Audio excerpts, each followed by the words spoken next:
Bonjour Sandrine Josso. Bonjour Sonia De Villers. D'un drame personnel, d'un choc physique et psychique, profond et intime, vous avez donc fait un geste politique. Un geste politique pour sortir toutes les victimes de l'ombre, des femmes, beaucoup de femmes, mais aussi des enfants soumis chimiquement. Et ça, je l'ai appris au fur et à mesure du temps, que c'est vraiment une urgence de santé publique. Une urgence de santé publique.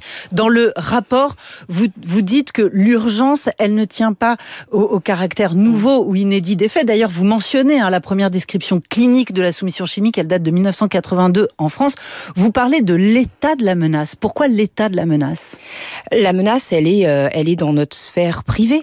Et donc déjà, ça c'est très important. Ensuite, il y a aussi un biais. On pensait que ça arrivait plutôt dans les soirées, boîtes de nuit. La drogue du violeur. Exactement. Alors que dans 82% des cas, ça arrive dans la sphère privée, amicale, familiale, et puis à des fins nombreuses, bien sûr, d'agression, de viol, d'inceste. Donc plus j'ai avancé sur le sujet, plus j'ai découvert l'enfer du décor et l'envers du décor. Ouais. Alors, quand je dis enfin, c'est que l'année a été marquée par ce procès retentissant, mondialement suivi des crimes commis à Mazan. 83 violeurs dénombrés par la police, 54 identifiés, 51 jugés. Tous tous condamnés pour avoir violé ou agressé Gisèle Pelicot, inerte et inconsciente. Est-ce que le regard a changé sur la soumission chimique ? Le regard a changé, on comprend ce qu'est la soumission chimique. Oui. Maintenant, attention, parce que la soumission chimique, avec le procès de Gisèle Pelicot, là, effectivement, on avait des preuves. Mais la bataille aujourd'hui, c'est l'accessibilité à la preuve, ce qui est très compliqué, et c'est pour ça que moi j'ai qu'une obsession dans ce rapport, c'est de faciliter l'accessibilité à la preuve et aussi le traitement judiciaire. C'est-à-dire que, comme toutes les femmes, parce que vous dites 92% des victimes de soumission chimique sont des femmes, comme toutes les femmes victimes de soumission chimique, Gisèle Pelicot n'a aucun souvenir. Mais en revanche, elle a des traces, elle a des images, elle a des preuves. Alors que dans 90% des cas, il n'y en a pas. Il n'y en a pas. D'ailleurs, par exemple, la fille de Gisèle Pelicot, Caroline Darian, elle a été la grande oubliée de ce procès. Elle a eu quelques photos, effectivement, mais par exemple, on n'a pas fait l'analyse séquentielle de ses cheveux. Vous voyez, c'est une course contre la montre. Donc quand on est, on va dire, en retard pour prélever le sang et par exemple l'urine, il y a encore une solution, c'est l'analyse séquentielle des cheveux. Mais on ne le fait pas aujourd'hui parce qu'on ne connaît pas et effectivement on n'a pas le réflexe. Et puis voilà, de vous à moi, ça coûte très cher. Alors justement, soyons extrêmement précis car il y a 50 recommandations dans votre rapport que vous avez co-dirigé et co-rédigé avec Véronique Guillotin qui est donc elle-même médecin et sénatrice. Il y a 50 recommandations. Il y en a 15 à mettre en œuvre d'urgence. Réclamez-vous. Dès 2025. Dès 2025. Dont un kit de prélèvement. Alors, le kit de prélèvement, qu'est-ce que c'est ? Parce que Michel Barnier avait parlé de kit de détection. Et vous dites non, pas un kit de détection. Il faut avoir des réponses qui soient vraiment inattaquables à la barre d'un tribunal. Ouais. Un kit de détection, en fait, il y a tellement de drogue, finalement, on donne des faux résultats, on donne des faux espoirs. Et donc, à la barre, si vous avez un bon avocat de la défense, eh bien, tout ça devient caduc. Donc, il faut, le plus vite possible, dans les heures qui suivent, faire un prélèvement de sang et d'urine. C'est pour ça qu'il faut bien comprendre qu'il va falloir mettre en place un protocole, en fait, national, avec bien sûr les hôpitaux, mais aussi dans les zones où il n'y a pas de médecins, eh bien trouver des relais, par exemple, comme des infirmières libérales. Les pharmaciens doivent jouer un rôle dans ces mesures d'urgence au moment des faits. Les pharmaciens, parce que c'est une question d'heure, vous l'avez dit. Absolument, c'est vraiment dans les heures. Plus facilement accès à une pharmacie qu'à un service d'urgence hospitalier. Les pharmaciens peuvent jouer un rôle pour orienter. Il faut avoir ce qu'on appelle des bons réflexes. Les médecins doivent aussi avoir des bons réflexes, mais dans les heures effectivement profondes de la nuit ou par exemple le week-end, il faut à tout prix qu'on puisse avoir des points de prélèvement par des infirmières libérales si on est éloigné d'un hôpital, d'un CHU par exemple, et donc faire en sorte pas de prélèvement chez les pharmaciens. Non, en fait, il faut des personnes habilitées pour le faire.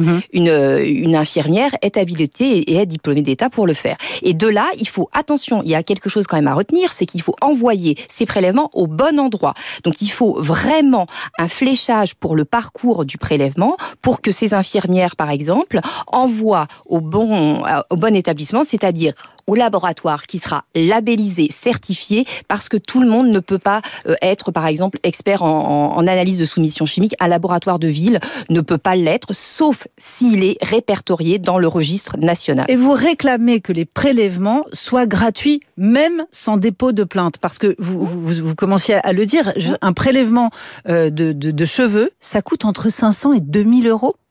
Ça coûte extrêmement cher, néanmoins, c'est quand même une très bonne solution. Donc il faut orienter les choses et puis il faut que ce soit facile, c'est-à-dire qu'on ne peut pas demander à une victime qui est complètement sidérée par ce qui lui arrive, soumise chimiquement, d'aller aussi porter plainte tout de suite. Il faut respecter la temporalité des victimes. Donc souvent les victimes, elles veulent aller porter plainte quand elles voient les résultats. Donc ça les encourage. Donc il faut encourager la démarche en tout point. Et vous avez entendu ce sujet que nous avons diffusé dans le journal de 7h30 de ces deux jeunes femmes qui, le lendemain d'une soirée dans un restaurant, se sont réveillées à moitié nues dans un champ. Elles ont fait un blackout au même moment. Leur plainte a été classée en 15 jours, mais c'est-à-dire que même leurs médecins généralistes ne savaient pas quoi prescrire comme prélèvement.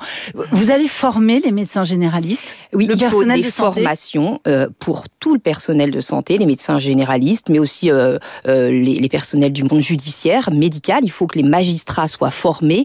Il est hors de question qu'on classe des histoires comme celle-là sans suite. C'est pas possible aujourd'hui. Pour ça, il faut que tout le monde ait les bons réflexes. Et encore une fois, c'est l'accessibilité à la preuve dans le parcours judiciaire. Et c'est ce que je mets en place dans la continuité de mon rapport, un groupe de travail avec l'élaboration d'un cahier des charges pour un parcours judiciaire et un parcours médical parfait pour accéder aux preuves. Parce que c'est ça aussi l'histoire de Gisèle Pelicot. C'est la méconnaissance totale, voire l'incompétence totale. Personne n'a pensé à faire de prélèvements sanguins à cette femme, qui pourtant montrait des dysfonctionnements et des pathologies tous azimuts. C'est ça, personne n'y a pensé, personne n'a investigué le doute, et aujourd'hui, on se retrouve avec des médecins qui veulent bien faire, mais qui ne sont pas formés, qui font parfois des prélèvements, qui les envoient au laboratoire de ville qui n'est pas référencé, et donc là, en fait, la victime, elle a plus que ses yeux pour pleurer. Donc, la formation, elle est indispensable, on est bien d'accord. Dans ces mois de travail avec Véronique Guillotin et puis tous les acteurs qui vous ont entouré, vous avez notamment collaboré avec Caroline Darian, vous êtes la marraine de son association M'endors pas. Est-ce que vous êtes parvenue à quantifier ce phénomène, à juger s'il est en progression? Alors, on s'est appuyé sur le centre de référence des agressions facilitées par les substances, qui est piloté par Laïla Chawachi. Il faut savoir qu'entre 2021 et 2022, il y a une augmentation de 69%. Mais les chiffres aujourd'hui, étant donné que les signalements sont très, on va dire, difficiles, il y a très peu de victimes qui ont des preuves, très peu de victimes qui portent plainte, on n'est pas en mesure d'avoir un recensement correct. Donc aujourd'hui, il faut travailler à faire en sorte que, d'une part, on puisse avoir un recensement partout en France, et bien sûr aussi en Outre-mer. Les chiffres aujourd'hui, ce ne sont pas les vrais chiffres. C'est pour ça qu'il faut suivre tout ça de très près. Il faudra annuellement faire des bilans. Et comment est-ce que les victimes sont sédatées ? Par le premier vecteur, malheureusement, c'est le détournement du médicament, ce que vous avez dans votre boîte à pharmacie. Donc, vous voyez, c'est quand même assez terrible. Ensuite arrive, par exemple, la MDMA, mais le premier vecteur, c'est quand même le médicament, sachez-le. Le médicament, voilà. Vous avez porté plainte contre le sénateur Joël Guerriau, que vous accusez de vous avoir drogué. Il y a un mois, le parquet de Paris a requis un procès contre lui. Sa ligne de défense, c'est de vous avoir involontairement drogué, de s'être trompé dans la manipulation des coupes de champagne. Parmi vos recommandations, il y a aussi une modification du code pénal. Vous voulez une aggravation de l'accusation en cas de soumission chimique. Oui, parce que, vous voyez, en fait, mettre quelqu'un en vulnérabilité, très souvent, voyez ce qui se passe, c'est qu'on met la personne dans une vulnérabilité avec, par exemple, de l'alcool. Et après, on dissimule la substance discrètement. Donc, vous voyez, c'est quand même très aggravant de profiter d'une situation ou même parfois, en fait, de violer une personne et en sachant très bien qu'elle n'est pas en mesure de consentir. Donc là, on a quand même un sujet là-dessus là-dessus. Et sur les prédateurs, eh bien, effectivement, malheureusement, de plus en plus, ils ont des combines qui sont sophistiquées, parce que tout ça se passe en fait avec des conseils sur le dark web. Et ça, il faut faire très attention à ça. Et l'impunité, aujourd'hui, elle ne doit pas perdurer. Ça, c'est important. Il faut que ça cesse. Rapport remis à 17h. Merci Sandrine Josso. Je vous en prie.